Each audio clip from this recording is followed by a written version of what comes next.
What's going on, everybody? Welcome back to the Yankees Avenue Show on the Yankees Avenue YouTube channel. As usual, I'm Patrick Hennessy. That's Dan Rourke. Dan, how we doing today? I'm doing good, man. I'm coming live from the John Boy Media offices right now, and I feel like an official broadcaster because I have like the headset on with the mic right by my mouth. I'm doing good, man. We are kind of on a once per week basis now, so I haven't seen you in a little bit. It feels like I miss you. We got a lot to talk about. The Yankee season is over. Hey, we finished above 500, dude. Let's celebrate. Times are Oh good. yeah, Not yeah, really. no winning season. How could you not be happy about that, right? We have a lot to talk about today. MLB postseason starts today, actually, which is a lot of fun. Go Phillies, right? But I'll yeah, tell you. let's You know, get. what, here I'll give you a little sneak peek toward maybe topic 5. I do have a team that I would like to see win, but it's in a very different attitude compared to your Phillies fandom. It's like I wouldn't mind if this team won it all. But yeah, I I'll say real guess. quick. This is kind of a negative episode for those who like want like a full like down in the not down in the dumps. We have a lot to talk about in a positive way, I guess. But like, yo, we're really gonna get into like the season and shit, and just like what's to come and all that. Yeah. That makes No, no, sense. no. And I think that's fair because we're looking at the Yankee season as a whole. It was a negative season. So we're kind Mm. of we're using today's episode as our audit of the New York Yankees season. Cheers to you, Um Before we get into the first topic, let's give a huge shout out to our sponsor, FOCO, FOCO. Dan, do you have any friendship bracelets on you? Because dude. It's I actually actually funny have you mine. mentioned that because I just went to the bathroom and I always take my watch off and now my friendship bracelets that I wear every day because I don't want it to get wet. I don't want it to get all messed up. Sure, Of course, I have sure. friendship bracelets ready to go too, just for me and you. And yeah, dude, they're nicest in the game. We'll talk a little bit more about them later. I'm all Yep. coffeeed up right now. Am I like I making can tell. No, comprehensive I can speech? tell. Yeah, A little sorry. I'm bit, kind of but hyped. yeah, code Yankees Avenue at checkout. Save 15% off your purchase. Before we get to topic number one, let's do like topic zero point 0.5 here. The immediate breaking news that just came out. Andy Martino of SNY reported that Aaron Boone is expected to return as Yankees manager. Something that I think everyone kind of expected. Obviously, it was a little bit of a pipe dream for all of us that Cashman's gone, Boone's gone, whole new regime. Like we're really gonna get changed this offseason. And now that we're kind of getting news that he's expected to come back, how does this make you feel? Well, to be honest with you, dude, one, it was kind of expected, especially when we found out that Sean Casey's likely coming back. We knew Brian Cashman wasn't going anywhere. And yeah, I mean, kind of with that said, because we knew the GM wasn't going to be fired, and, with that, why would I want Boone to go as well? I know we kind of differ on this, but I think if they did get rid of him, it would just be a scapegoat move. It would be trying to cast blame on him. While maybe he's not perfect, he's certainly not the reason why this season went so horribly the way it did, and just this core overall, I think. He's made some mistakes. He's not perfect. Manager is. You ask any fan base, any fan of a team, they're going to say they hate their manager majority of the time, especially the way they use their bullpen, blah, blah, blah. But because of the fact, yeah, Cashman wasn't going anywhere, I didn't really think Boone had to go anywhere. And to be honest with you, I don't want to say I'm happy about this, but I would have been almost frustrated if he did go because I think I would have thought it would have been for the wrong reasons. I know we disagree, Uh, so have at it, no, bro. well, no, no. I think we agree and disagree, right? Like, I agree that he's definitely not the reason the Yankees were bad this year, and I don't necessarily think that he's the main reason why they haven't won a World Series with this core. I dropped a YouTube video on my channel today where I kind of Word. was talking about like who takes the most blame for the disastrous 2023 season. And I think we could all agree that Brian Cashman's the one who kind of has to hold the majority of that blame. And I guess with Cashman staying, I could see the argument for being like, yo, if Cashman's staying, then Boone should stay. But I wouldn't be entirely mad at the scapegoat firing thing. You know what I mean? Because in my eyes, it just I want change no matter where I'm gonna get it from. And if Boone's being fired as a scapegoat, like so be it, right? Like Dylan Lawson was fired as a scapegoat as the hitting coach. Like whatever, bring in Fair. Sean Casey, change, and it ended up being a net positive, right? So who knows what could have happened if the Yankees got rid of Aaron Boone? Maybe they would bring in like the greatest manager of all time. Who knows? But it would have been change and it would have made me excited. But doesn't look like that's happening. Am I pissed off that Boone's coming back? Like a little bit, the same way I'm pissed off that Cashman's likely coming back, right? Like I can't see a Totally. scenario where he leaves Especially at this now if point. Boone's back. Cashman is for sure. It's just frustrating, bro, because I'm frustrated with the current state of the New York Yankees. And once we hear Cashman's coming back, Boone's coming back, it just it gives me like the same complacent, like let's run it back again next year and see what happens. Because Yeah. also the way I look at it is I I mean, there's a chance they could be worse next season, but if there was ever a time to kind of flip everything upside down, it would be now. And if this season wasn't kind of a wake up call for them, I don't know if they'll ever get one. No, I mean, I totally understand where you're coming from. I will say, in terms of change, there are if there's one thing I am concrete positive about going into this offseason is regardless of if it works out or not, I think we will be seeing something different with this Yankees team. Now, not necessarily like the roster, but just in terms of how they're run. We know the audit is coming up, which we'll talk about. But every indication I've heard, not to get into the source game or anything, but the assistant GM, Mike Fishman, who's also the head of analytics, apparently his locker's been cleared out for about a month. Like his office is empty. He's gone.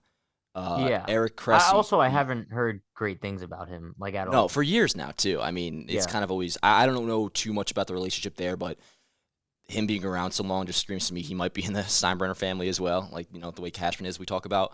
Also, Eric Cressy as well, like the head of training. He's probably gone. So I mean, they're gonna make changes. I don't think Boone had to go, although if they were to clean house, I definitely would have been happy about that. I'll say this: the whole quote they keep running out there is the exact same thing every single year. They're like, Boone is not part of the problem; he's part of the solution. Which, like, even if I don't disagree with that, it's like, all right, pick a different quote, bro. We heard that in 2021. Yeah. We heard that in 2022. Yeah. But also, like, what I'm by hearing that quote, I'm intrigued to hear like what they mean by that, right? Is it because of he's really good with connecting with the players? Is that why they view him as part of the solution? Because to me, like, I don't know what that means otherwise. Yeah, I think so. And I think part of it I mean, maybe not, but I think what Judge said does go into it a little bit. I mean, Judge firmly backed Boone, and part of that does influence the way I feel. Because there's been times, whether it's this year or 2021, where I've called for Boone's job, but hearing what Judge said about Boone, and, we've talked about it, players doesn't mean shit. Like, they can say whatever they want about a manager shouldn't influence your decision. But knowing that he doesn't speak glowingly about Cashman, and he borderline disses him with some of the things he's been saying. I mean, there's an interview, I think after our most recent show, that Judge did with, I think it was NJ.com, backing Boone again and was given the chance to back up Cashman. Not only did he not do that, he almost kind of went in on him a little bit by saying Boone hasn't had the right roster to manage with. I mean, who's that directly fall on? That's the GM. Like, I think because of the fact that Judge is not backing Cashman while backing Boone, it almost like validifies it a little bit more. Is that a word? Or validates is probably what an educated person would go with. Validates. So, dude, I'm like, once again, I don't think Boone's perfect, but to echo what the Yankees said, I don't think he's part of the problem. I really don't. And I would say this: if the Yankees had a good enough roster, I think he's a good enough manager to win the World Series. I do. They just haven't had a good enough roster. Yeah, I think that's just where we disagree. Just because I'm not a huge fan of his in-game decisions, but I think going back to Judge's quotes real quick, I think that the Boone comments Judge contradicted himself a little bit with the Boone comments because obviously we know that he's heavily in defense of Aaron Boone, but then there was also another quote where he talked about how the Yankees players lacked urgency, right? And I think when you look at a team lacking urgency, to me that falls on the manager, right? Because the manager's supposed to be the one kind of like lighting a fire underneath the team. And if the team is lacking urgency, I look at the manager for blame for that. That's not Cashman's fault. Well, I mean, a lot of it's, up for interpretation. The way I took that quote or the implied meaning was maybe more so towards another answer he had regarding playing time. Judge mentioned Fly. Yeah. Yeah, so he used to roast me for that shit, but I'm in a nice, clean office now. Get on my level. I think when Judge mentioned the Braves, he talked specifically about how often they play, and he mentioned that Ozzie Albies is like the only player who didn't play like 155, 160 games because he had an injury. And he mentioned that, and I think that's kind of a correlation to that quote, sense of urgency regarding, and what have we talked about with Boone, like the rest days? We don't necessarily know if it's coming from him. And if it were to be a thing where, okay, Boone's the reason why, they're coddling these players, then that's a legitimate issue I have. I think that more so stems from, and this hopefully will be cleared up with the audit, the Yankees don't handle rest days right. They don't handle any sort of like load management or, I mean, we've talked about it before, and we're really going on here, but like I almost think, we talked about it with Stanton, I believe. Not playing as much and babying and coddling these players probably could lead to more injuries because your body's not as fresh, your body's not as like stretched out, ready to go. So I don't know. I think that's more so what Judge meant is lack of urgency regarding playing every single day. Sure. No, I could definitely see how that's fair, but I do want to talk. Or maybe like not playing every day, and then like maybe some of the players in the Yankee clubhouse, if they're not in the lineup, have to force their way in because I'm pretty sure Judge has done that. Sorry, go ahead. Yeah. No, for sure. But also Judge is one of the few who has the privilege of doing that, right? Like, I don't think if IKF is storming in Boone's office and being like, yo, I want to play, I don't think he gets that privilege. But and maybe we back Boone on that decision, but shout out IKF, bro. He won me over this year. But he's probably done as a Yankee. Sorry, go on. You have a point that you got to make, and I'm just like not letting you do it. No. The point I want to make is kind of just like steering this conversation into the first piece of business the Yankees are going to handle this offseason. Or That's the audit that we kind of touched on a little bit. It's set to begin early next week, I think. And what we're looking at is they're basically hiring an outside company. I don't know what that means. I don't know what this company does, but apparently they're going to audit the New York Yankees organization and their processes. Apparently they're not going to suggest any personnel changes, which I guess that's when the question arises. Like, do we think that this is valuable, or do we kind of think that this is just like a publicity thing to be like, oh, we're trying our best to make changes? right. I'm kind of leaning more in terms of this is just eyewash, right? This is kind of just the Yankees doing something to make us believe that they're evaluating themselves. Just because the way I look at it is if this outside organization isn't going to suggest any personnel changes, it's like you're kind of trying to teach an old dog new tricks, right? Because if the Yankees processes are flawed, I kind of have to look at the people who are initiating those processes and who are a part of those processes. If you're not going to be replacing them, I feel like it's just there's no solution there. I think that I described that very well. It's like teaching an old dog new tricks. That's what Yeah. essentially it's going to. Well, with that, I'll say, though, going back to, assuming this is accurate, Mike Fishman being the head of analytics and him being out, that's a major change. Now, I'll say, regarding them not recommending personnel decisions, a lot of that took that as, and in part, it's likely true because we're seeing Cashman's not going anywhere, Boone's not going anywhere. Doesn't mean they're saying do not fire anybody. They're just not, and this is no brainer. They're not going to be the ones in charge of that. They may suggest information that could lead to Hal Steinbrenner being like, "Holy shit, we're so flawed in this area. Why am I letting this person run this department?" And then, okay, bang, he's gone. But I think, and this is what the Athletics said, and they're pretty in the know, that it's going to be heavily based on the analytics, which is another thing that Judge criticized, by the way. And I don't want to keep like gassing him up, but like, holy shit. Total, not a 180, because Judge has had some good quotes before, but I feel like for the most part, since maybe the Astros scandal broke out, this is the most firm Judge has ever spoken regarding a topic about just where the Yankees have went wrong. And something he said about the analytics is, not that the Yankees are necessarily overloaded with analytics or numbers, or even that they get the wrong ones. Like, they get a lot of information. They probably get all the information available. Or what he did say was they get all the information. It's just about funneling it down to the right information, not inflammation. And he thinks maybe sometimes, and we've seen examples of this with like the young guys, like Judge knows what's up. He can see information that's told to him or delivered to him and be like, okay, I'll take this, this, and that, but I don't need this. I know what's good for me. But if you're a young guy coming up, like Oswaldo Cabrera, who talked about this, that, he was given almost too much information and just didn't really click with him.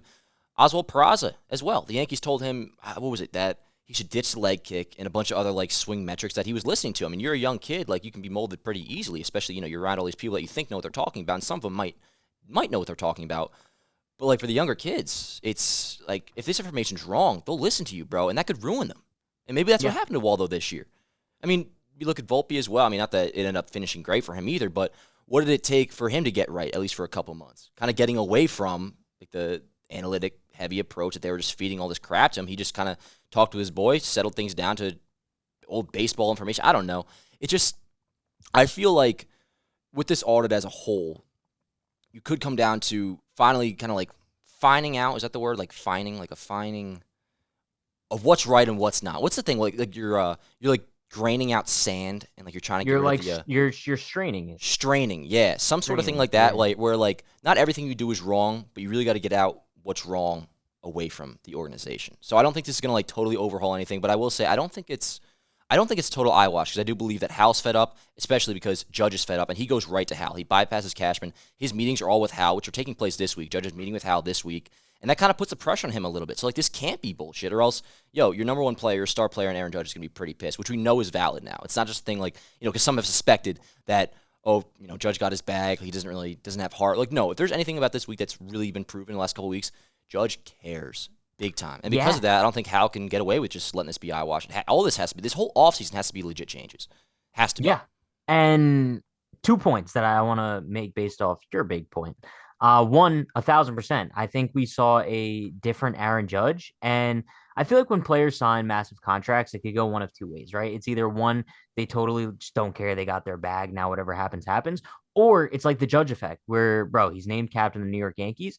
Now he views this as like I didn't sign here to lose. You know what I mean? He's like, Mm-hmm. if I was going to sign to lose, I would have went to the Padres and gotten $400 million. I Right. signed with the New York Yankees because the expectation was that we were going to be in the playoff hunt every year. And now it's kind of like, bro, like, what are we doing? I didn't sign here to go 82-80. And Mm-hmm. we all know that it wasn't his fault at all that the Yankees didn't make the postseason. He's Yeah. probably one of three players I could even think of where what?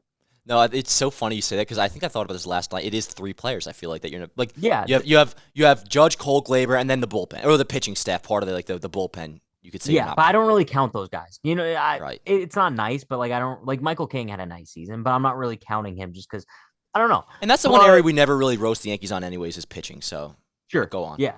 Well, bullpen that is like starting Bullpen, pitching. They correct. could definitely be roasted for, but Yep. yeah, no, I definitely think that what we've seen from Aaron Judge is a leadership role, and it's something that you and I kind of discussed when we were in the depths of the regular season, being like, "Yo, can we blame Aaron Judge for the lack of leadership in the Yankees clubhouse?" And I think it was a fair question to bring up because, like we said, he's the captain, and you kind of expect him to be that leader, and he's shown it. Yeah. And it's a shame that it's the end of the season, but you weren't really going to get these quotes in June anyway.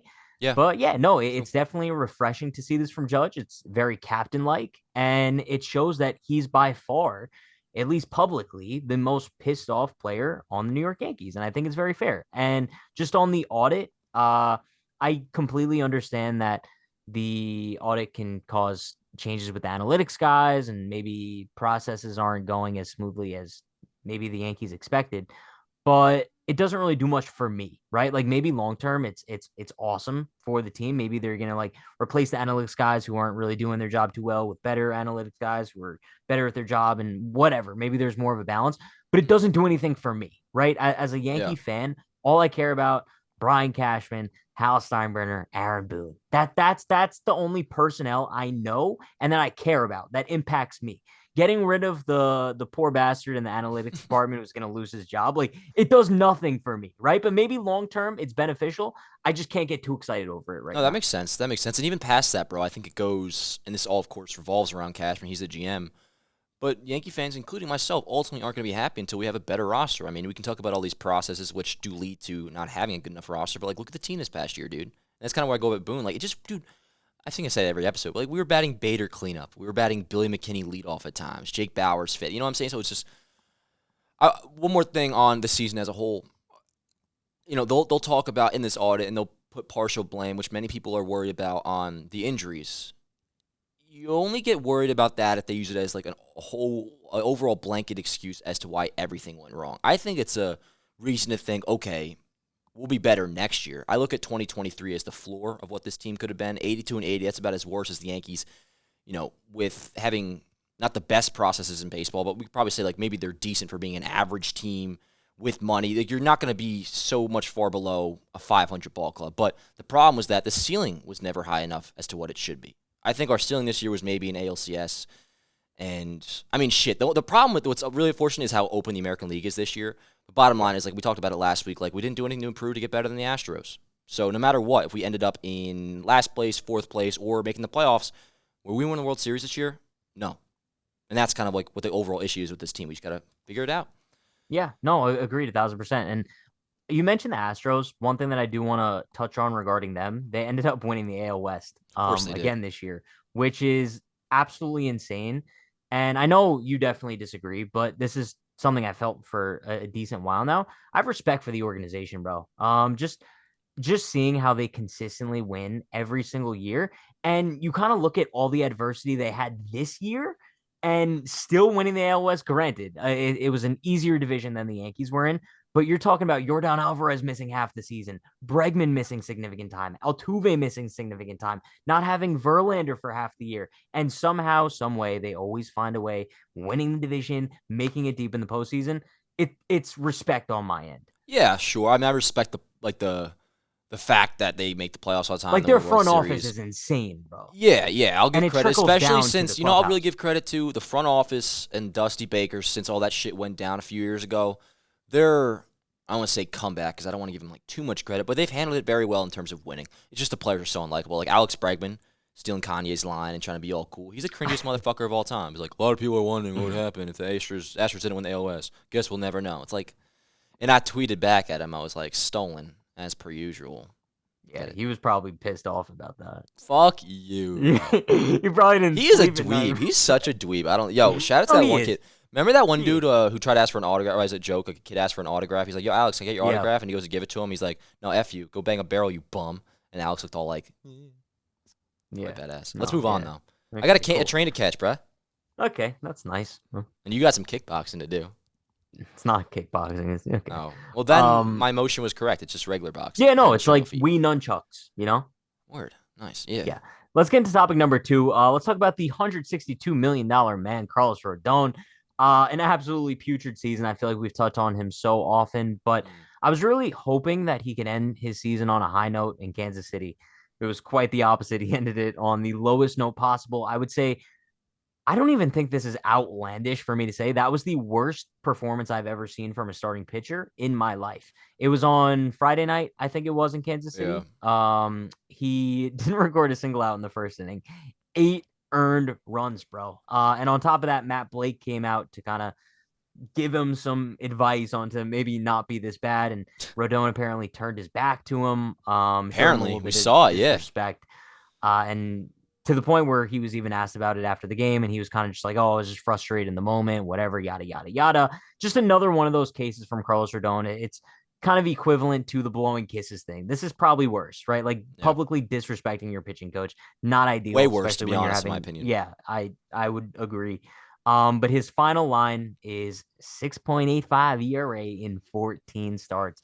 And not a small sample size, right? An argument could be made if it was 7 starts. He returned in August, let's say, and he just wasn't great. No, this was half the season. I saw a few people making excuses. He didn't have a full spring training, whatever. There's no excuses for Carlos Rodon's performance in 2023, especially a year when you're expecting the most out of him, right? Like when you sign a player to a 6-year contract, you're expecting his prime to be in those first 3 years, and then whatever happens in that last half happens. Yeah. And now the future's just not looking so bright. So I guess now we could pose the question. He's kind of on pace to being the Yankees' worst contract ever, but as of right now, where do you kind of rank Carlos Rodon in terms of the Yankees' worst contracts that they've given out? I mean, 1 year into a long-term deal, he has to be. I mean, the one we always go to is Jacoby Ellsbury, but his first season, like in 2014, he was solid. Pretty solid. He had 270 with like 16 homers, and it's still, I think, almost... Not horrible. I think he stole 40 bags, or like 39 bags. I mean, he was solid that first year, and then things fell off. But, 1 year in. And as for the spring training, I mean, that was an excuse that I accepted going into like maybe August or when you're 5 or 6 starts in, especially because we saw him kind of start to turn the corner a little bit, and there was reason to believe like, okay, this makes sense. He changed the process a little bit. He added more pitches, going more than just fastball slider. He incorporated changeup, also curveball, and you're starting to see some results. He had a 10 strikeout game, like a 9 strikeout game, games where he was pitching almost to the 7th inning, and like, okay, word. He had a dry spell, and he didn't really have full spring training. I can understand like the acclimation process, whatever.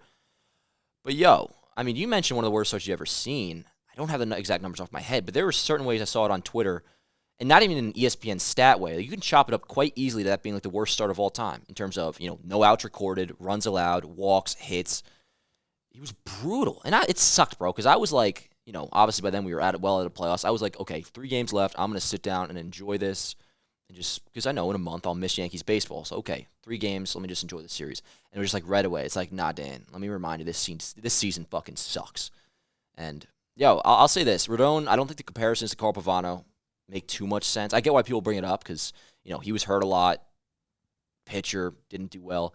The thing is, though, and why I will cut him a little bit of slack is all of these issues we're seeing with him, it all stems from how badly he wants to succeed. It's all from a standpoint of him being a crazy competitor. I mean, it's true because Pavano, his whole deal was that, he didn't really even want to be there. I mean, the famous quote is always, because he would go on the IL time after time, and Jeter went out to one time and was like, Pav, are you ever going to play, bro? You don't really worry about that with Rodon because you know how badly the dude wants to win. I mean, him giving a little bit of and this was blatant disrespect, which you've seen, he apologized after, and I guess they're all good now.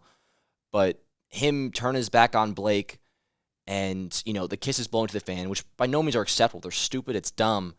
but it's him being frustrated with how bad he's been. I mean, there's no secret that this dude is a psychopath, but I think it's a psychopath regarding like he just wants to do well. He wants to succeed here. And for that I can say like he's not weak-minded or he doesn't have like a lack of desire to be great, I don't think. And knowing that that's the case, I do trust him to like work his ass off and try to get back next year and pitch well.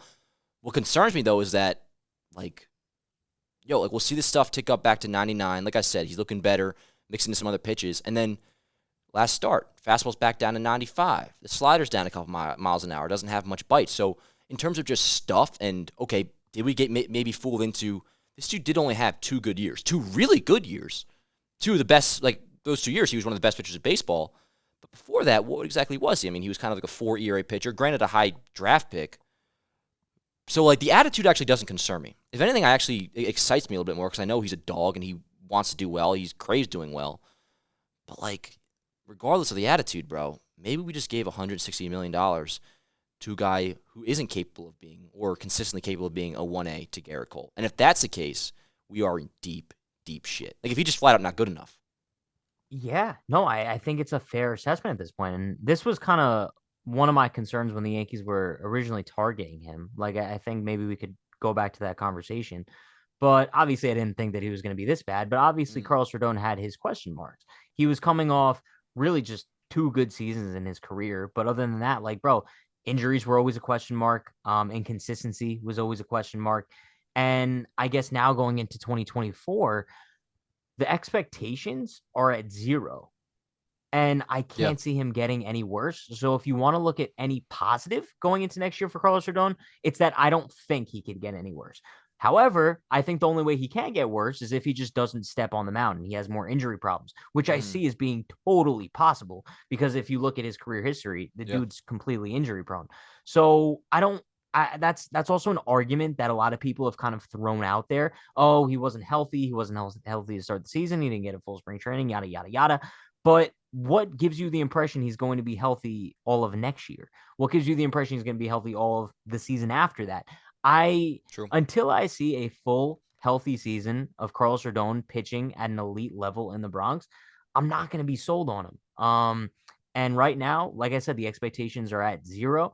Hopefully he could give us something next year, bro. Even if he comes out next season, gives the Yankees 22 starts with a 4.5 ERA, that's an improvement from this year. It's not what we signed him for, but I think we'll take it at this point, no? See, at first I agree with you in terms of expectations being 0, but quickly in my head I'm thinking we have to hope he's capable of being – I mean, okay, I think maybe expectations regarding a 1A to Garrett Cole is gone, but I think he has to at least – like, you got to hope he's going to be a 3. I mean – yeah, I want him to be a 3. Yeah, give us a 3 because now it's looking like, bro, I mean, we'll probably either Mike King or Yamamoto is going to be your number 2 if you get him. You can't go into next year with him as a 2. So in terms of expectations, I'm with you on that. He's going into, it sounds like an Aaron Rodgers type dark retreat. I mean, he said he's taking a couple weeks, not going to talk to his wife, or not going to be around his wife, not going to be around his kids, no baseball, nothing, to kind of just like reset, rethink his head. But that, once again, that's not what concerns me. Like, I don't think it's like mentally is why Rodon struggled this year. No, it's just, bro, like the stuff was down. I don't know if it's, and part of this isn't just him. Like, you got to develop a good game plan with the catcher, and the Yankees got to set him up best for success. But it was just pure, in a way, regression, which is the concern, yo. It's not attitude, it's not just the injuries, but, like, what if this dude just isn't as good as he used to be? Which, if that's the case, bro, then, for sure, worst contract of all time. And this would be worse than Ellsbury, because at least Ellsbury, bro, I mean, injuries were a big thing with him towards the end, but he still had, like, he had, like, at least one good year. Give us one good year, Rodon. Shit. That's where we're at now, bro, and we're just going into year 2. Especially in the beginning part of the contract, right? Like, this is when we kind of expect him to do well. But yeah, I don't know, bro. I guess we have to wait and see what happens next year now. But the leash, it can't be too long because like my biggest fear is what happens if we're talking like end of May next year and yeah, he's healthy, let's say, but dude has like a 5 ERA. What do you do for these next 4.5 years now? I think if you're talking about leash in terms of cutting him, he at least has. I'm saying leash in terms of like the way like I view him, you know? Shit, I mean, I feel like it's already down in the dumps for some people, but if you're talking like also just like rotation or like a playoff start, like if he shits the bed next year, I don't know. We'll have to see because in some end it's like he could have a 5 ERA, but then like fool us because every 6 starts, he flashes a greatness of like 12 Ks and looks amazing. You think maybe you could get that, and then if he shits the bed in the playoffs, it's I don't know, kind of getting ahead of ourselves now. But yo, like, bottom line, it's concerning as hell. It's concerning as hell. Yo, that honestly doesn't bother me. It's stupid that he did that, but I can get over it. I'm just nervous that shit. He may not be all that good anymore. And that could be the injury's taking this toll too. I mean, yo, remember what we heard before he came back? The back injury was chronic. He doesn't even feel pain, it just doesn't feel right. And he also had like forearms. Weird. Yeah, and it's like, yo, like little shit like that could play a factor. So yeah. It's concerning as hell. It's the most concerned I've ever been about a contract. Well, can we also say, and this is something I'm going to bring up when we talk about Anthony Volpe in a little bit, but I think Yankees fans and the media have a tendency to highly overrate players that are kind of like just joining the Yankees. And I think Carlos Rodon was seriously overhyped coming in the Bronx. I mean, let's not forget, I hate going to like MLB Network rankings, but there was no reason to rank him as the 3rd best pitcher in Major League Baseball when Garrett Cole was top 10. Okay, well, it wasn't even top 10. You know, the Cole part of it I agree with. That's bullshit that he wasn't on that list. You know that. But there I disagree with you. In terms of results and production, maybe you shouldn't have given him the 6-year deal, sure, but in terms of like the results and what he did for the last 2 years, he was one of the best pitchers in baseball. I mean, let's make no mistake there. Carlos Rodon was a fucking dog. Yeah, but so was Alek Manoah. Right, but also it's like a small sample. Okay, size. But here's the thing. Just to wrap this up, like, what was our concern going into this year with Rodon? It was, 1, the injuries. 2, it was that, yo, okay, you made this big splash, but you didn't address what we really needed, which was offense. Nobody thought that he would be a 6 ERA pitcher, a 5 ERA pitcher, even like a 4 ERA guy. Like, he was supposed to be a fucking 7 ERA. Yo, right? I know.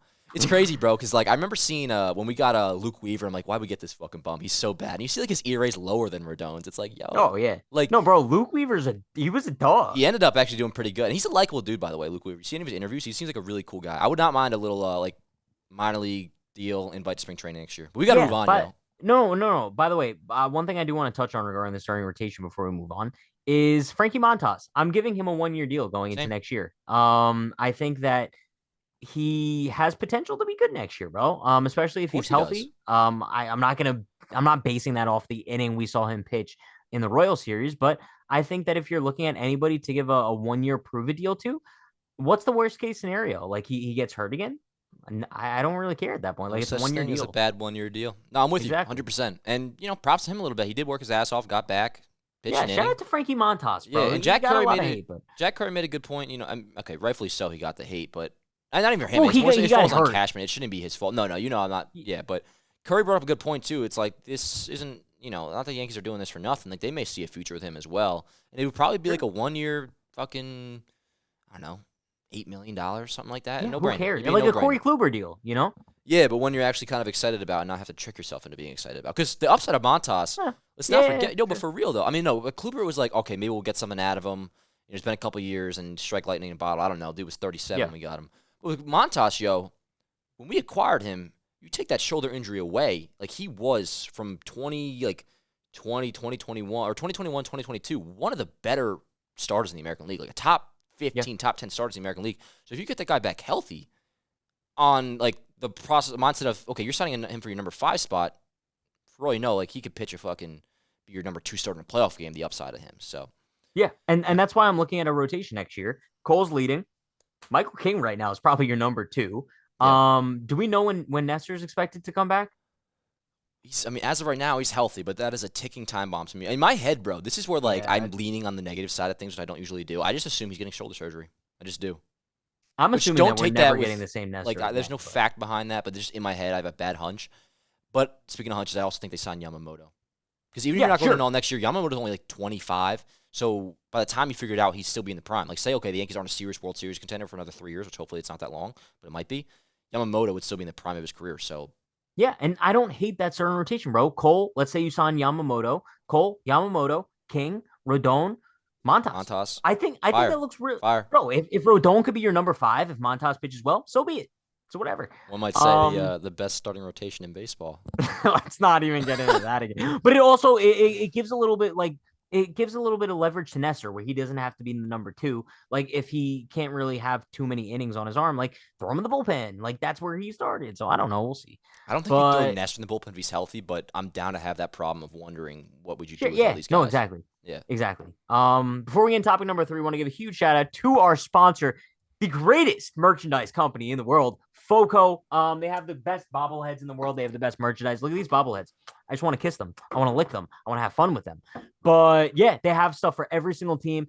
If you're a Jets fan, get some Jet stuff. If you're a Chiefs fan and you love Taylor Swift all of a sudden, go buy some Chiefs gear. I want to save that. I want to save that for we're going to have to talk about that topic 5. Yeah. But yeah, no, every sport, every team, go check them out. Yeah. I lied to you before, by the way. I just whipped out my 3rd friendship bracelet. Nice. I wanted to make a little charming thing before. But, yo, everything they got, you love. Yankees, fuck them. Jets, though, we got ourselves a quarterback. Hook yourself up, FOCO, code Yankees Avenue, 15% off. We know you Jets, Giants, anything NFL. I know we have to talk about it later, bro.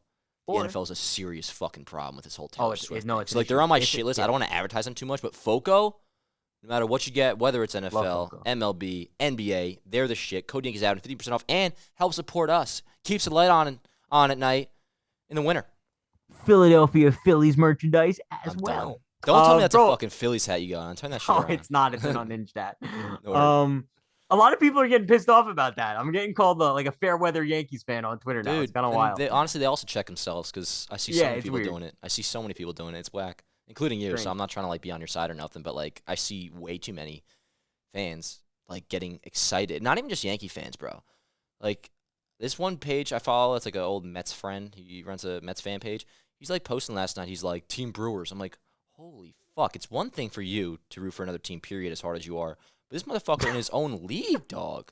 You're going hard for a team that's in your own league. He's a Mets fan, rooting hard for the Brewers. I'm like, yo, what is this? I want all the other teams. Bro, talking baseball, tweeted out something who's winning the World Series this year? I'm like, none of them. Fuck them.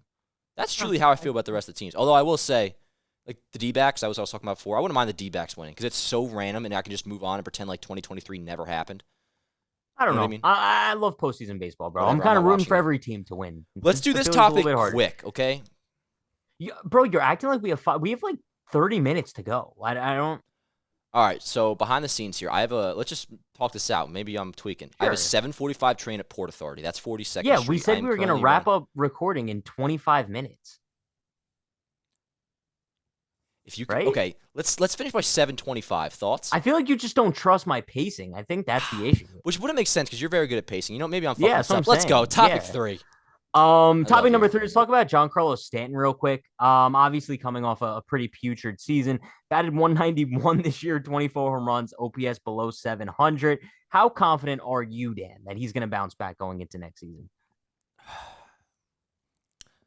I'd like to say I'm confident because that's the optimistic side of me. But, yo, what a horrible year. What a horrible, dreadful, brutal season for Giancarlo Stanton, who I love, and he's done a lot for this team, so I'm not, roasting him personally. But holy shit, man. I mean, it's one thing to have, last year I thought was almost the floor of Stanton while still in his prime, which I consider him technically to be. He's only 33. And that was a mid-700s OPS, was still above league average, had a 116 OPS plus. Fine. Yo, he had an OPS this year below 700. His WRC plus was 89. He was 11 points worse than league average. So he has a lot of adjustments to make, and he talked about it. He said, he goes, I haven't lost it. It's still there.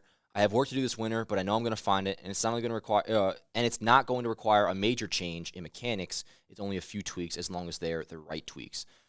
Which, shit, man. I mean, I'm not a scout. I don't know. Part of me thought, because the Dodgers sent a lot of their players to Driveline last winter, and it worked. Mookie went, Max Muncy went, Gavin Lux went, J.D. Martinez went, and, it's I don't know how it works, but it's they'll do weighted bat training and just get your bat speed up, and it showed a big improvement. Thing is, though, that Stan's bat speed is still fucking nuts. It's really good. It's actually one of the best in the league still, but for some reason, he's not hitting fastballs. And he used to crush fastballs. You go back to his first year, it says in this article, 2018, hit 320 off fastballs, crushed them. This year, 201.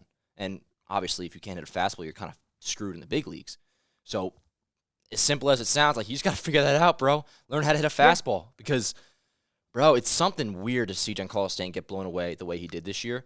And if that is the case, and I do consider it to be quite possible, it continues into next year, because, he's getting up there in age. I've said it a lot in the show. As bad as he's been, it also falls a little bit on the Yankees for, okay, we're going to go into his age 34 season, going into year 7 with him still at the cleanup spot, which I feel like we will. I mean, even if we get Juan Soto, Soto slots in at third, Stan's probably still batting cleanup. So more likely than not, he's batting fourth. We better fucking hope he gets his shit together, bro. Because if not, that might be the, and dude, also too, like that could be what stops us for. Not that I'm gung ho crazy about him since the injury anymore, but we might be in the Ohtani sweepstakes if not for Stanton. Like having that DH spot clogged is one thing. Having that DH spot clogged by somebody who can't fucking hit is a whole nother problem that basically sinks your lineup. I mean, that's bottom line is, bro. If Stanton doesn't at least have like a 770 OPS next year or 760 OPS, like we are screwed right now. I'll tell you that, bro. Like I don't think there's a world where Stanton struggles as much as he did this year and we make the playoffs. It's He fair. has to get No, right. no. It's a very, very fair assessment. And I feel like this is Most of something my that we've assessments kind of are. okay. Some would agree. But yeah, no, I think that it's something we've kind of beat to death at this point. And I've talked about Giancarlo Stanton all year, and I'm not gonna sit here and say it was a good season by any means. But I'm going into 2024 optimistically regarding Stanton. Whether that's like because I have bias that I like him, sure, maybe. But I'm going into 2024 with expectations that he's going to bounce back. If he doesn't, that sucks, and the Yankees are in trouble because he's a huge piece of their offense. And he's not that old. Like, I can't write him off as being washed, bro. If he was like 38 years old, 39, maybe I'd be like, yeah, he's kind of cooked. But he's what, 33? I'm not going to write him off just yet. I'm viewing this as a down season that was injury ridden. I'm not viewing him as an outfielder anymore. If he could go into next season as the Yankees everyday DH, give me an OPS close to 800 and just rebound, I'm taking that. And that's what I'm expecting at this point. No one can kind of sit here and give a definite answer on what Stanton's going to be next year because no one knows. But if you do want to say, yeah, he's done, it's a fair assessment coming off this season. Sure, like he's coming off a down year. If you want to doubt him, doubt him. I'm not doubting him just yet. I will make my real assessment on Stanton midway through the 2024 season as to whether or not I think he's actually cooked. And knowing Stanton as a player, knowing Stanton as a person, I believe he's going into this offseason this year, and I'd be shocked if he wasn't, with a chip, massive chip on his shoulder, bro. We know that his work ethic and how insane he values winning and performance. And I think he's going to work his ass off to improve. Whether his body lets him do so, I guess time will tell. But I don't think anyone can doubt his work ethic and whether or not he wants this. So I'm expecting a big offseason from Stanton. I'm expecting a big 2024 rebound. And for the Yankees' sake, I really hope it happens. I like that. No, I like that. I mean, kind of just what he said 2 weeks ago when he was asked about him. If you don't think he's going to work his ass off to fix it, like you're fooling yourself. So, I mean, if it's possible, I think he'll do it. Which, I mean, shit, I don't want to get too negative about it. Like you said, he's only 33 years old. Only thing that concerns me a little bit is he said he's going to go back and look at old video to see what he's doing different. Part of me thinks, okay, you're just at a new phase in your career. Maybe you do got to try something new and not just try to be like 2017 Giancarlo Stanton. But yeah, man. But that's He's always still been young. who Stanton is, bro. I mean, you look at Stanton year by year. He has a different batting stance every other month. So he obviously knows that adjustments need to be made. I mean, look at 2017. He went from being open to closed in the span of like a day, became the greatest hitter Yeah. on planet Earth, won MVP. So I have full faith in Stanton to do whatever he needs to do to get himself right. So I guess we're just gonna have to wait and see. Yeah, no, I buy into a Stanton bounce back being possible for sure. It's just I don't know if to the point where he'll be good enough to be the cleanup hitter again. But Yeah, we'll see. It's fair. We'll see. We'll see. Speaking of people who are coming off not great seasons in 2023, let's talk about Anthony Volpe a little bit. His rookie season as a Yankee, as the Yankees starting shortstop. Despite a couple stretches where he kind of lighting the world on fire a little bit, a few weeks at a time. For the most part, offensively, Volpe did not have a good year. Finished with a 209 batting average and OPS at 666. Not ideal. That's concerning. Not something I'd want to go into the offseason with. But in your eyes, Dan, is Volpe a sure thing as the Yankees shortstop moving forward? I guess I'll give my take on it real quick. I guess we know I'm the Volpe guy, right? So high on Volpe, but I can't sit here and say I'm happy with what we saw from him in 2023. We saw glimpses of greatness, but in all, I think it was a disappointing season to my eyes, at least. He had the 20 home runs, had the 20 stolen bases. Cool. The defense was nice. But I expected more offensively for sure. And I think if you want to knock him for that, I think it's very fair. Also, bro, I love bringing up his interviews too. I was watching the last game of the season, Yeah, you're and crazy for this one. Go ahead. Yeah, they interviewed him after the game, and they were like, "Yo, what's your biggest takeaway from your rookie season?" He goes, "It's just a lot of fun." That's I'm sorry, bro. I don't like that. I think that's Okay? you just Just being a saying. hater, but at least you're consistent. Yeah, I'll say this about Volpe. I mean, the positives first one. I mean, the 2020 obviously is cool. First Yankee rookie to do that. 20 homers, 20 stolen bases. That's awesome. It is. 14 defensive runs saved. The defense was good. An out above average, solid. Those are the positives. The season stats are bad. Like, I'm not going to, I mean, and, I attribute it in part to fatigue towards the end because he did have, especially, in August, the second half, he was picking it up, was looking real good. And, like, okay, word. OPS was getting over 700. He was, I think, hitting, like, his average is up to, like, 220 something. Like, okay, here we go. Like, we're kind of bad through the bad times. He made some adjustments. Here we go. But in the end, no matter how much you want to, praise those times or look forward to those streaks of success he had, in the end, he had an 84 WRC plus this year. He was 16% worse than a league average hitter. He's not a sure thing. Have I given up on him? No, by no means, absolutely not. And I still have a lot of faith in him. I look forward to him being the shortstop next year. But I am almost kind of, and this is where you look at the rookie year and say it's not a success because I'm going into now 24 with like the same question mark going into this year. Like, what is Anthony Volpe? Maybe even more so. Yeah, More so, Ro. Because we all thought, and you said this a lot, like even when I was praising Volpe, like even when you're sitting like the average was up to 220, OPS over 700, it's like, yo, if you told us this in spring training after we were this hyped about him, we'd be disappointed. And especially look at the OPS being 666. I mean, that's tough. yeah. So you have to hope that, and we've seen it before. I mean, Bobby Witt's an example. Bobby Witt did not have a great rookie year. I believe his OPS, I think, was either below 700, just barely over. He had like 20 homers. I think he had over like a very similar season. Shortstop, good defense and all. And then, had the down rookie year wasn't great, but then bounced back with an incredible like 30 homer season this year. OPS over 800 was amazing. So I mean, the jump is certainly possible, and I'd like to say I expect that at least a little bit.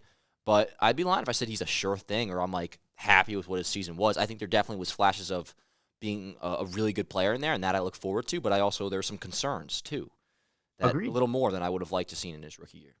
No, a But I thousand love the dude. percent. I still. I think when you worded it in saying that he's still kind of a question mark going into 2024, I think you hit the nail on the head. I think even more so, he's even more of a question mark going into next season now because I'm still curious as to what Anthony Volpe is. If he comes out next season, and it's the same way I've used Stanton, right? Like I'm going into next season really trying to figure out like who this player is moving forward.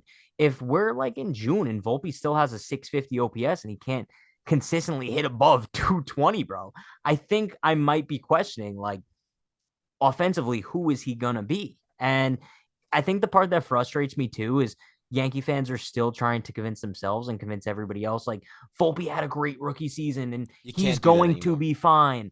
And bro, I saw another tweet today. Someone tweeted out Volpe had a higher B WAR than Manny Machado, Brian Reynolds, Nolan Arenado, Jeff McNeil. Like, bro, we have to stop and stop trying to push the narrative that it was a great rookie season and he's better than Manny Machado and all Yep. these numbers that like are trying to prove your narrative.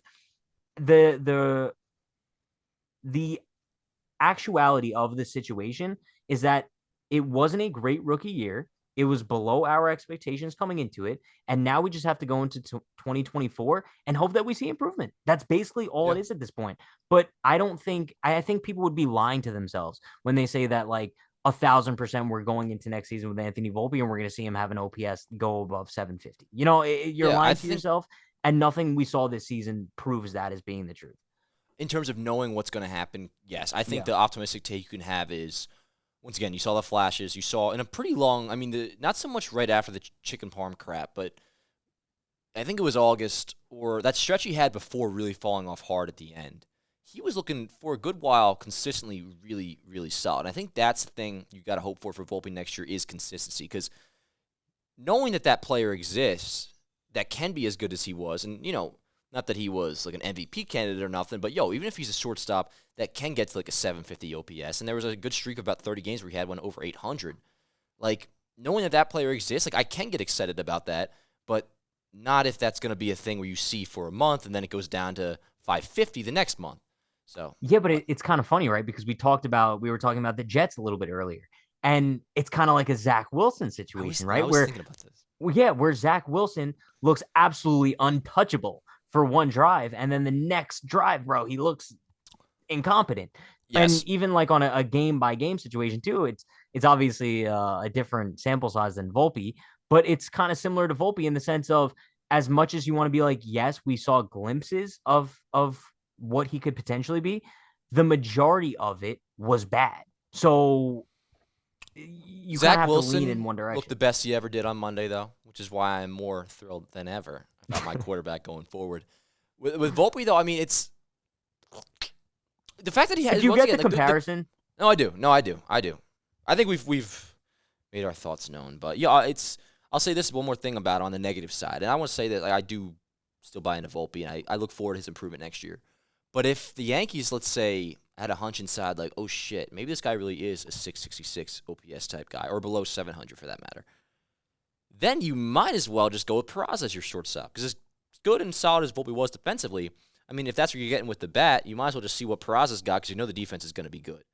Yeah. So, what if, like, And then where do you move just, Volpe? Do you trade Glaber and so move here's Volpe to here's the second? only thing. Here's the only thing. I not wish, but it would be almost easier if there was, like, say Juan Soto had, like, multiple years of control. Say he had 2 years of control.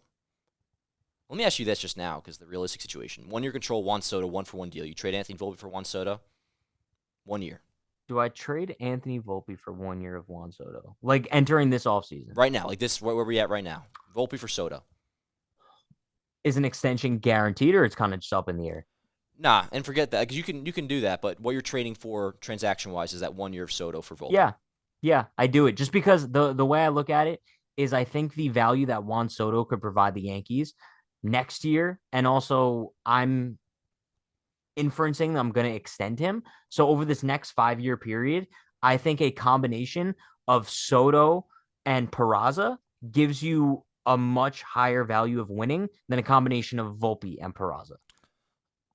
I would not, but if I thought Soto was truly the piece missing, like that's the thing that will get us over the hump. Like, say this was like how we were last offseason, coming off the Astros ALCS, like we need that missing piece. And you got like Rodon and then 1 more year Soto, and you just need Volpe to get that, 100%.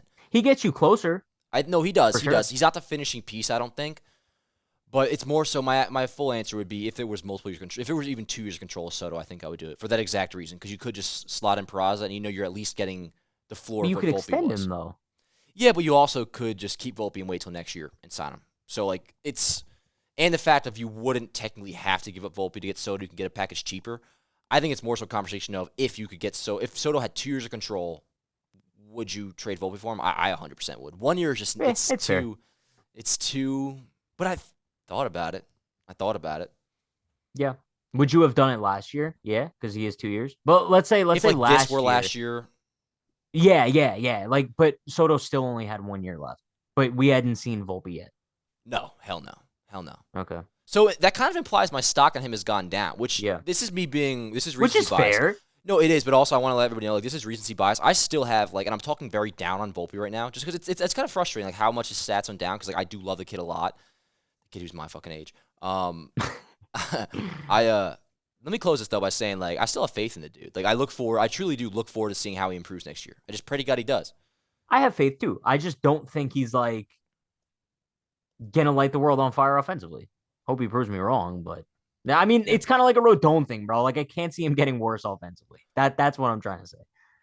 Yeah, I mean, you fucking hope that this is the floor. I mean, next year you got to pray that, like, not pray, that's dramatic, but, like, hope the floor is at the minimum. Like, if you had, like, a 730 OPS next year, even, like, that would obviously be a significant improvement with the defense. Bro, just give me a 7. Like, you know what I mean? I just want to see a 7. Bottom line is, this was a disappointing year for Volpe. Like, we can both acknowledge that. I mean, you've kind of been saying that. I guess it's more so for me to get out. But, yeah, no, it was a disappointing year. Anybody who says it's not is kind of fooling themselves. But with that said, there was reasons to believe that he could still be a really good player, and I'd like to think that. Fair.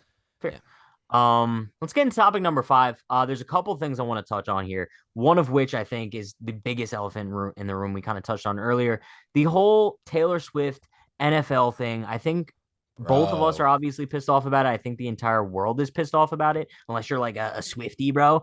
But I was watching Sunday Night Football last night, and I would say the game was probably like 60% football, 40% Taylor Swift. It might have even leaned heavier in the Taylor Swift area, to be honest with you. And it's so frustrating because I respect it from a business sense, what the network is doing, what the NFL is doing. They're attracting an entirely different demographic than they're used to and trying to capitalize on it. But it's annoying for somebody who's just kind of like trying to sit down and watch a football game. And it got me Goes thinking a beyond little that, bit. too. Like, if I was a Rigged. Chiefs fan, I would be so pissed off, bro, because I just want to watch my team. I want to hear about my players. I want to hear about my team. It's the same thing as, like, I was thinking, yo, if Aaron Judge was dating Taylor Swift, I'd be absolutely livid at all this stuff right now. Until MLB gives the Yankees an advantage and rigs games for them because Aaron Judge is dating Taylor Swift. So now if I'm a Chiefs fan, I'm fucking thrilled. I mean, that shit, bro. First of all, the whole, obsession with her dating Travis Kelce. I mean, like, I get it to a sense. It's fine. But just on that note, first of all, her fans are fucking crazy. I mean, like, why are ticket prices going up because she's there? Why are jersey sales of Travis Kelce? I mean, can you imagine? And, like, yo, this is coming Did you from say somebody who, like, Travis Scott? no, I think I just fucking didn't finish my word, but maybe. I don't know. I don't know who Travis Scott is. Yes, I do. But why is his jerseys going up, bro? I mean, I understand loving a celebrity. I've been there kind of with Judge, like being obsessed with an idol of mine. But I would never purchase my favorite celebrity's significant other's jersey. Like, that's just, it's crazy to me. And, like, why being at the stadium, like, what do you want to do? Like, you want to breathe her air? You're not, like, hanging out with her. Like, if you're Swiftie, No, like, dude, just so you can, like, fucking get, like, goggles and fucking, or whatever the hell they call it, binoculars, and, like, try to see her, like, Taylor, and she's not going to fucking notice you? Bro, But it's so that's not weird. even my point, like, by the way. I think of it like you bring that up. My favorite artist right now is Morgan Wallen, right? Yeah. I'm thinking, yo, if Morgan Wallen started dating, I don't know, Sabrina like a Williams. WNBA player, like, am I going to the WNBA No. thing because I'm like dying to see, oh my God, is he going to be in the crowd? Oh my God, I want to see her. I want to buy her jersey. Like, bro, it's kind of like an obsession. It's weird. Thing. It's weird. However, I will say, I think if the roles were reversed and it was like you with an Elvis thing, I think you'd be there, bro. See, that's okay. Well, wait, well, I was going to Elvis. I think of Aaron Judge. I was going to point out, like, I've had obsessions. Like, Judge, when everybody was disrespecting him during the injury bullshit, like, I was going fucking hard. And it was like a true feeling that I had. And I went to the extreme of it. But even that extreme would not take me to this level. Elvis, I can't exactly, like, give you a firm answer because, like, he's not alive. You know what I mean? So, like, I don't know how I would react. But even that, I feel like, would be weird as fuck. Like, why would I? Weird. Like, it's not like you're seeing her perform or nothing. Like, No. It's so weird. But also, bro, I mean, the issue more so is, and this is why I put it on my Instagram this morning, at Dan Rourke and Twitter, the NFL has to be fucking sued because they're clearly rigging games for this shit. I mean, bro, how hard they're going into this whole thing. I mean, I'm not sure if you saw, I won't even get into some of the missed calls. But, yo. No, the one towards the end of the game was the biggest one. It was what? Holding? Holding, yeah, against the and not to mention the holding on the Chiefs that was missed, but on that same exact play, holding was called on the Jets against Sauce Gardner. I believe it was Sauce Gardner, and it was total bullshit. And on that same play, Mahomes fucking sneaks through the middle and makes a huge 20-yard run, which changes the game. And I mean, it was a really fucking entertaining game. Zach Wilson was looking great. So the stakes are so high at this. That's why I'm so pissed about it. And then today you see the NFL posting, like, I have to pull it up exactly what it was. But they, like, changed their bio, right? Yeah, and they did this last week too. But, like, yo, on Instagram, deadass, this is real. Chiefs are 2-0 as Swifties. In the NFL Instagram fucking it's gone now, but you just saw my whole camera. Hopefully there was something weird in there. No, I was going to say. Chiefs are 2-0 as Swifties. They've since gotten rid of it because I know it's whack. And then, bro, on Twitter, like, what the fuck? Dude, look at their header picture. Like, that's weird. And it's concerning. It's suspicious. And you know what? Last thing I'll say on it? The way some fans have had suspicions about, like, the Yankees getting getting catered to. Special treatment. Special treatment, yeah. Like, people think that about the Yankees, and they'll say that with, like, Judge and his juice balls last year. The way they talk about that is 1,000% what I believe is going on with the Chiefs here, man. I mean, Patrick Mahomes is their golden boy. I mean, yo, that penalty that was called on Sauce, or whichever one it was, there was multiple. They don't fucking call it until after Pat Mahomes throws an interception. It's like, oh, flag, blah, blah, blah. And then between that and how much they really want to ride this whole fucking thing, listening to the commentary of the game even is different. You could tell because they know a more general audience is watching the fucking Swifties. They talk a little, and I'm not some football guru expert, so it doesn't bother me as much, but my boys were talking about it, and then when they pointed out, I noticed it too. Like, they're talking about it on a more dumbed-down level. And it's like, yo, like, who are we catering here to? The person who, once these motherfuckers break up in 2 weeks, are never watching the game again, or the people that are here every fucking week watching this shit? Yes. And that's exactly what my issue was, because before the game started, they did, like, like a breakdown of like what football is and like who the Chiefs are and who the Jets are and like the star players on See, I each didn't team. even see that. And That's bullshit. bro, it really bothered me because you're catering to a very, very small minority. Because I would say, as big as this Taylor Swift thing is, I would still say the heavy majority of people tuning into last night's game were watching it for football, right? Yeah. I guess Oh, yeah. we can make that assessment. So you're catering to the minority. And I think that's the most annoying part, because the majority of people are watching that game to watch football and they know what the hell's going on, and you're trying to make us feel like unvalued. And I think that's the most annoying part. And bro, at the end of the day, it's whatever. I get what NFL's doing. They're trying to, bro, they're capitalizing on this. It's And, probably it's the working. It's the annoying. highest rated game in a very long time, and they're going to keep it riding for as long as they can. And every game that she's at, they're going to keep capitalizing on it, bro. Every TikTok, ESPN post of Taylor Swift of the game gets millions and millions and millions of views. So from a business side, I get why they have to do it. Yeah. It's just frustrating from our perspective. But It's a little much, bro. It's one thing to show like, okay, Travis Kelce scores, which now they're showing her in the booth even when just some random plays fucking that don't. Nah, I know. You know, it's like, what the hell? Like, and to a certain degree, I get it and all, but like, dude, like the Twitter, that's what really pushed the edge with me today, bro. It's like you have like a trifold picture of her as your Twitter header picture. Like, bro, what are we doing? And crazy. part of me thinks it's like a fix or a work. I mean, I don't think it's like totally spawned from them like for publicity, but I wouldn't be shocked if like shit, they probably just went out to get fucking coffee one morning. And then Taylor's just like, yo, I got a movie coming out in a few weeks, which is true, or like some tour movie, I don't know. And of course, yo, what are they promoting the fuck out of during Sunday Night Football? Taylor Swift's movie coming out. No, I know. Or concert tour. I don't know what it is. I was like a fucking recorded concert. They know what they're doing, bro. Yeah, they do. And it's like, I feel like it's just, there's something so, one, artificial about it, two, very unnecessary about it, and three, just plain old fucking annoying about it. And it's just like, agreed. And illegal as well. There's a lawsuit, a class action lawsuit coming from yours truly, because they screwed over my boy Zach Wilson last night, who balled out, bro. That shit was getting me hyped. Yeah. Before we do wrap up today's show, one thing I do want to bring up is that, bro, today's the start of the wild card series. I know you're not too intrigued by it, but I'm going to be locked into all these matchups. We're guaranteed to have 4 wild card games each of these next 2 days, and then Thursday we could be having some game 3. So I'm very excited. I will potentially be in Philly tonight for their game 1 wild card game. I'm gonna have a good time, possibly. Enjoy yourself, bro. I do. I want you to have a good time. I do. I couldn't give a fuck about any of these teams. I want the playoffs to be over, and I'm ready. I'm gung-ho ready for the Yankees offseason, though. I think it hits me quick as hell. Like, I remember the day after the wild card game, we got bounced in 21. I, like, thought I was going to be like, all down to the – I mean, it still was, but, like, oh, how quickly will I be up and ready to go for the next season? I'm there, right? Yeah. Like, I am offseason plans. And, offseason blueprint will be coming soon, sometime this month, hopefully in the next couple of weeks, I believe. So, it's like, it's offseason time. Kind of crazy. And congrats to us. Congrats to the viewers. Or just thanks for sticking with us, because our first, like, full baseball season of Yankees Ave Show, the Yankees Avenue Show, is officially in the books, which is pretty crazy. We did 2 a week after every single series besides, like, 1 or 2 at the end, when we were officially eliminated.